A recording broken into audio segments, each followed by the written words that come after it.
So I was talking about this question, and it wasn't syncing when I was trying to explain it to you, but I think it is synced now. So yeah. So when you get the square root of 2 constructed, which is this red, black, whatever colour that line is there that says hypotenuse. I don't know if I can do like a... No, I can't. Anyway, so you open your compass, so you put the pin of your compass here and you put the pencil of your compass here, and then you bring it down onto a straight line and you drop an arc. And that arc represents the square root of 2, right? So I've also, you can see on this, I've measured a unit. So 1 unit is going to be the length of the line they gave you on the paper, whatever that is. So I measured this and I marked a unit there, and then I did another unit to get me to 2, right? So the second half of that question, first part was indicate the line segment root 2, okay? So that I had that all highlighted in yellow there, the line segment root 2. So then the second part was, if I can read it here,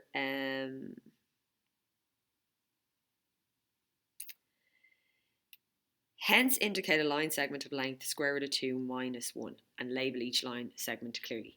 So the square root of 2 minus 1, if this entire thing here is the square root of 2, this is 1, then the square root of 2 minus 1 is the green bit. Yeah? That's all they wanted you to do. So if I... Let's hope this is syncing now. So this, yeah, is the square root of 2. And then this bit here is the square root of 2 minus 1.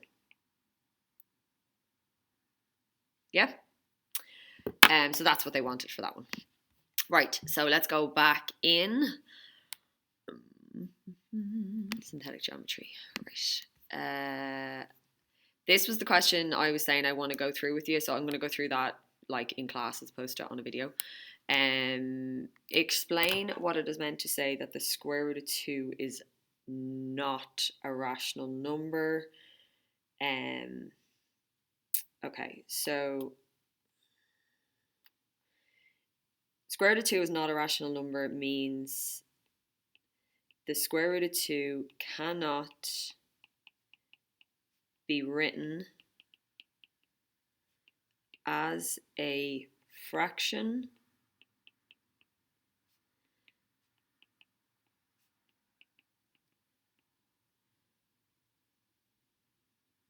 Sorry, we're stalled again. So the square root of 2 cannot be written as a fraction in the form a over b, where a and b are whole numbers.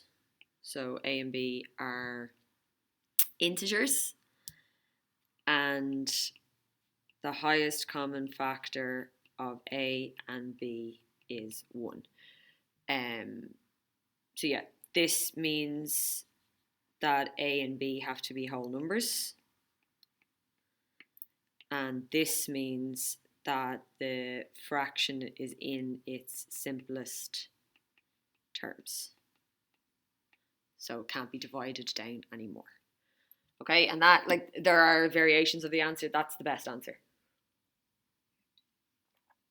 Okay. The next one then was the proof by contradiction. So again, I could do it out. I'm not going to, just for time's sake.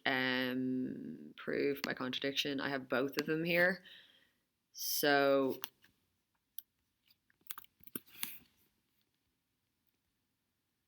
prove that the square root of 2 is irrational. So we start by contradicting the statement. Like, to be fair, you all made a pretty good stab at this one. Obviously some people better than others in terms of the marks. I also need to check a couple of things because I think some of you might have got more marks than I originally thought. Yeah, so sorry. You assume the square root of 2 is rational and you attempt to prove that that is true. So the square root of 2 can be written as a over b, where a and b are whole numbers. And a and b is in its simplest form, i.e. the highest common factor of a and b is 1. Yeah? So the highest common factor of 3 and 4 is 1, whereas the highest common factor of 6 and 8 is actually 2. Yeah?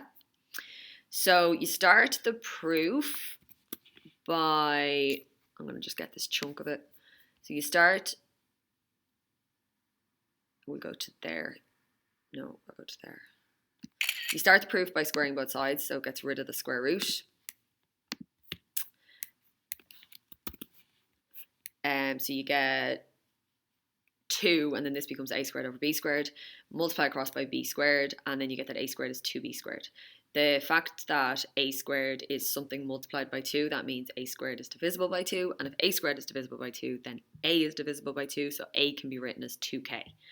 So now you've proven that a, the top line of the fraction, the numerator, is divisible by 2. So then we go back in and we attempt to prove that b is also divisible by 2, which is what we do here.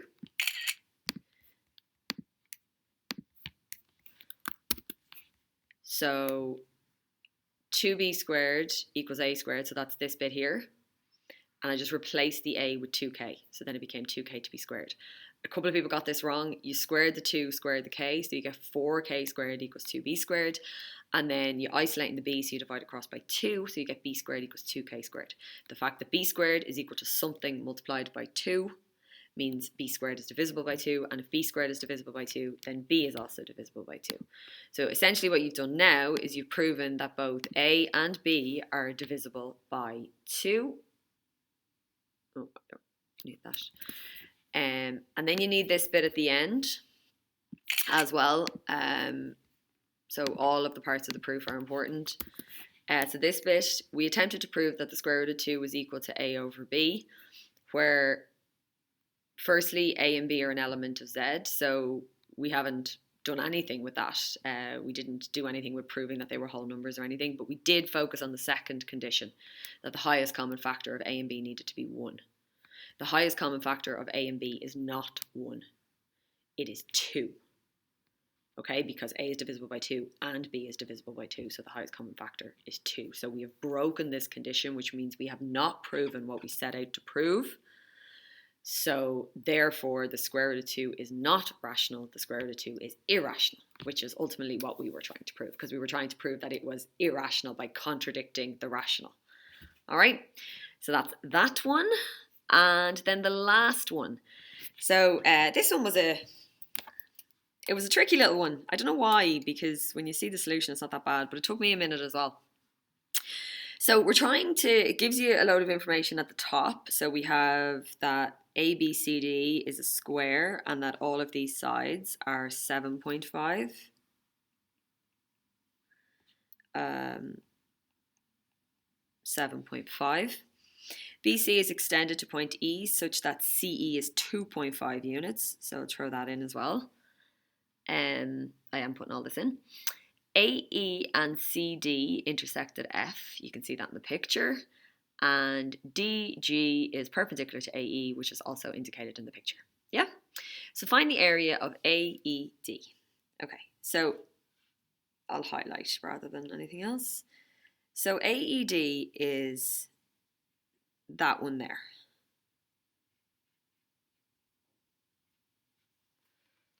Yeah? So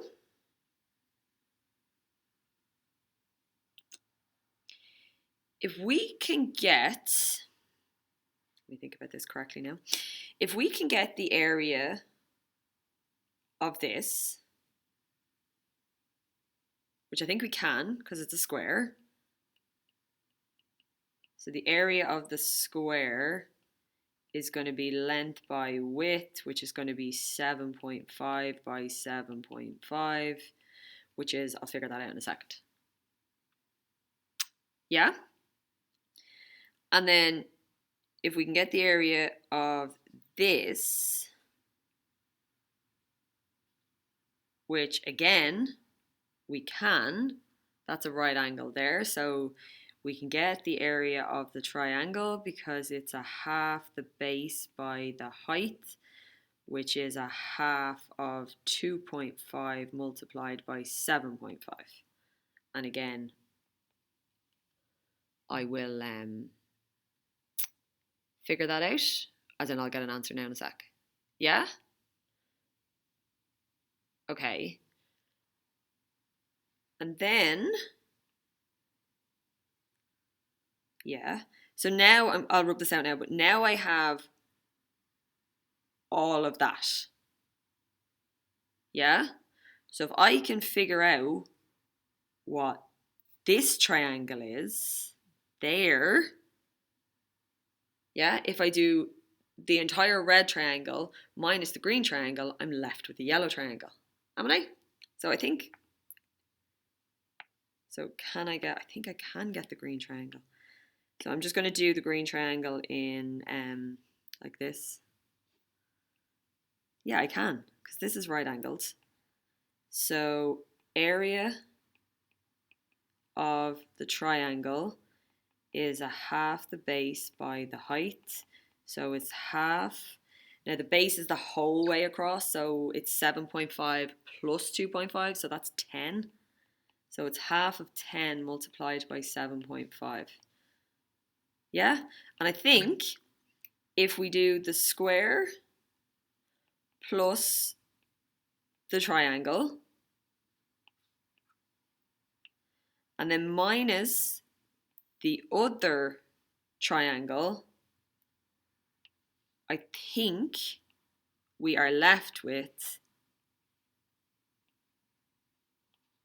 ooh, don't know where I was going with that. I think we are left with the yellow triangle. Yep. Sorry, I'm just going to do the maths at the top. So 7.5 squared is 56.25. So I'll throw that down here.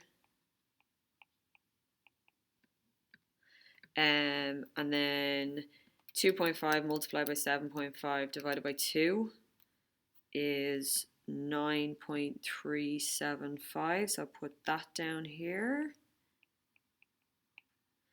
Okay, and then we're going to minus the green triangle, which is 10 by 7.5 divided by 2.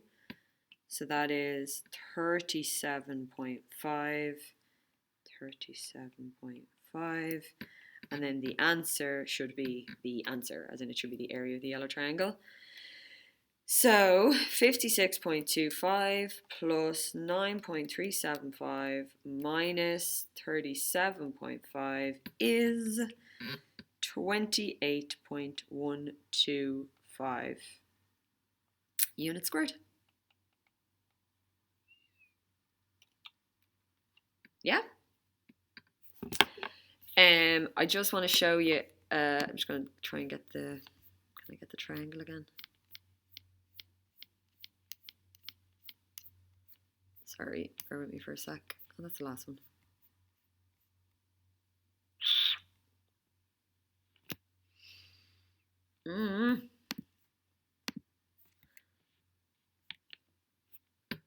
Oh, I'll just write over it. Sorry, I was looking for another. Maybe I can get it here.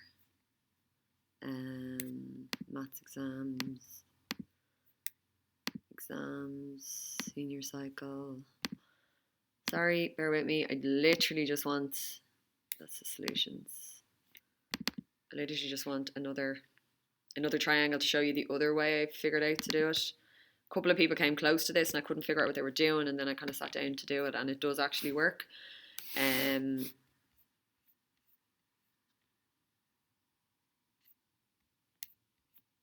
Okay.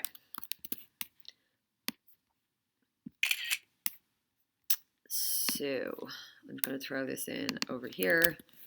Okay. So same thing as before. We have, this is 7.5, this is 7.5, this is 7.5, This one is 7.5. Is it keeping up? This is 2.5. And we've been asked for this triangle here. Okay, so the way a couple of people went was to try and get this, a half AB sine C.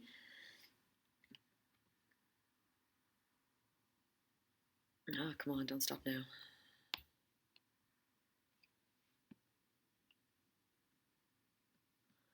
So we're A, they were looking at this line. And then for B, trying to get this line here. So that was B. And then the sine of C, hopefully you remember this, but the sine of C has to be the angle in between. So that was this one.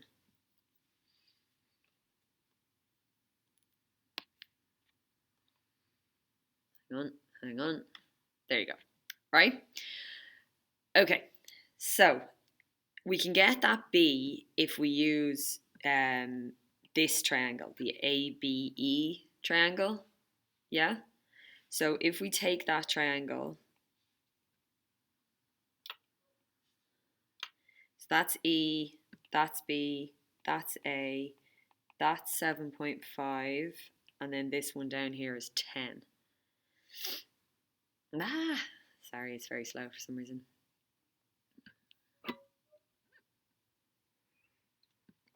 Okay, so this is a right angle here, and this is the line that I've called B. So it's just Pythagoras.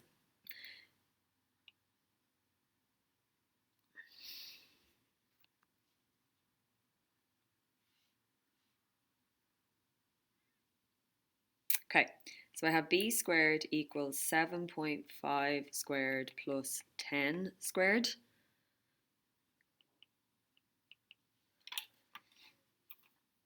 So 7.5 squared plus 10 squared is 156.25. And then we square root both sides. Square root, the answer is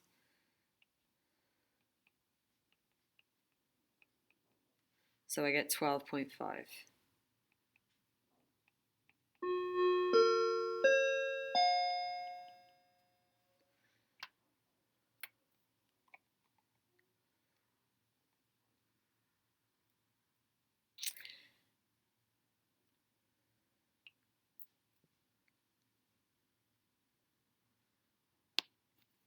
Okay, and then what I also want to do is figure this one out here, figure out E. So we already know that this one is the hypotenuse. This one over here is the opposite. So that makes this one down the bottom the adjacent. So I can kind of use whatever. I'm going to use cos. So the cos of the angle is, so cos is ka, so it's adjacent over hypotenuse.